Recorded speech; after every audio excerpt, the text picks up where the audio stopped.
Now, before we get into this, I want to note, this project is not affiliated with Jazwares. I'm just a really big fan of theirs. I'm a sucker for all things miniature, and the level of detail in their ships is unparalleled in my opinion. Over the past few years, as I've been amassing my collection of these toys, I've also been creating a list of ideas for future ships that I would want to see made.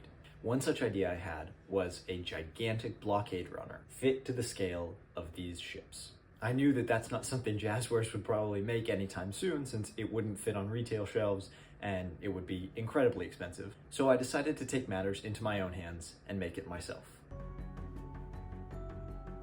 But before I give you the full reveal, let me take you back to September 2023, and I'll show you how I went about building the largest, most time-consuming, and most expensive project that I've ever worked on. I consider myself a fan of just about every Star Wars collectible, but I have a particular affinity for the Micro Galaxy Squad. And as I grew more invested in these toys, I found myself asking, how far could I reasonably push the boundaries of this scale? So I grabbed my Millennium Falcon, took some measurements, did some math, and calculated the precise ratio of the scale of these toys. Then with a Blockade Runner in mind, I opened up my go-to software for CAD projects, Shaper 3D, and began modeling. I was going for accuracy, so I modeled and modeled and modeled some more. Finally, once I had a design that felt true to the form of the original ILM ship, I sliced up my model, sent it over to the printer, and quickly realized that FDM printing would not be the way to go for this project.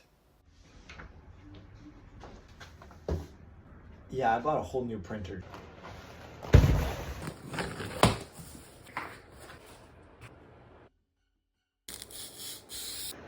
This is the Saturn II 8K.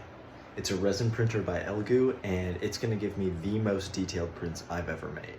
First things first, I had to customize my machine with a sticker, and since I was jumping into the world of resin printing, I needed some resin.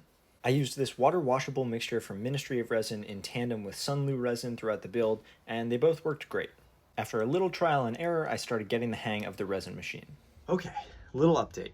It is now January 2024, but we are officially printing the model. I broke it up into like 45 pieces. It's gonna be huge. The first one just finished up, and I've got the second one on the USB drive right now.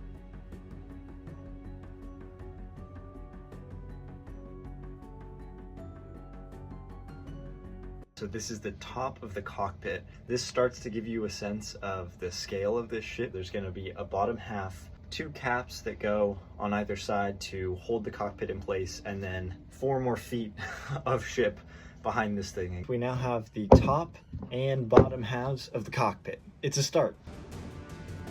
The details that the Saturn printer picked up is just incredible, both on the top and on the bottom. Over the next several months, I basically printed non-stop. I started taping pieces together just to give myself something to look forward to, and I was consistently blown away with the details. At one point, as sort of an unintentional intermission, I also designed and made Darth Maul's scimitar because I was tired of looking at pieces and wanted to just see a full ship. But anyways, back to the build. Eventually, all of the pieces were printed, and I could start mapping out how I would assemble it all. This was the most chaotic stage because I had no table space in the shed whatsoever, but it was cool to see everything all ready to go.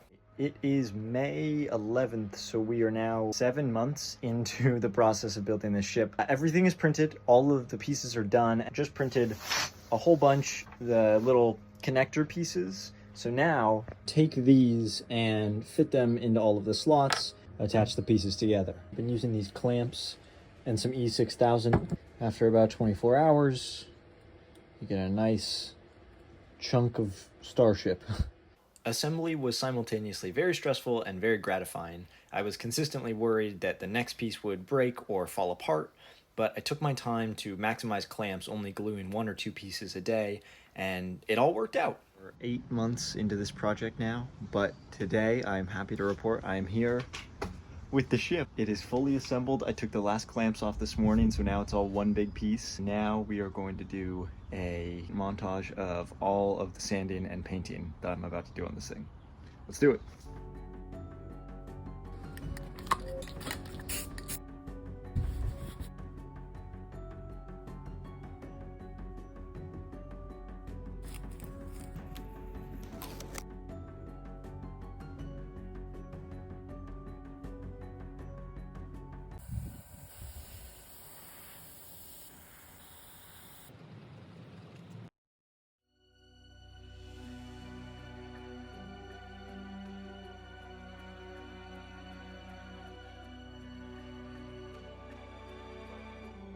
I spared no expense when it came to the details, even making sure to add the miniature Star Wars VHS poster that was on the original ILM model.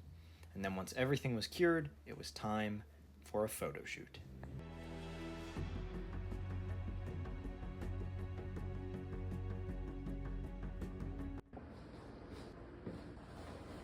Here it is, folks. The culmination of 48 pieces, 270 days of modeling, printing, assembling, sanding, and painting, 36,927 milliliters of resin, totaling $1,208.82 in material costs.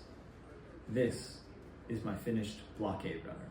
It measures just shy of 4 feet long, and it weighs a ton. I am incredibly proud of this ludicrously large build. I had so much fun making it. I don't know where I'm gonna put it or what to do with it really, but I did it.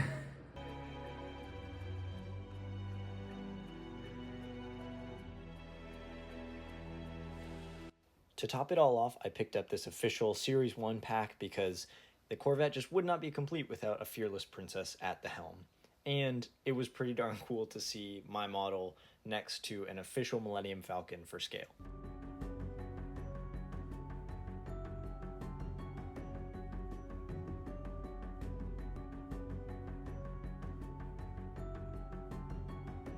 Now, several months ago, while this project was still in development, I applied for an intern position on Jazwares' Micro Galaxy Squad team. I didn't get the role, but that is okay. I'm holding out hope for a future position. So do me a favor, if nothing else, share this far and wide. Let's try to get it on Jazwares' radar and see what happens.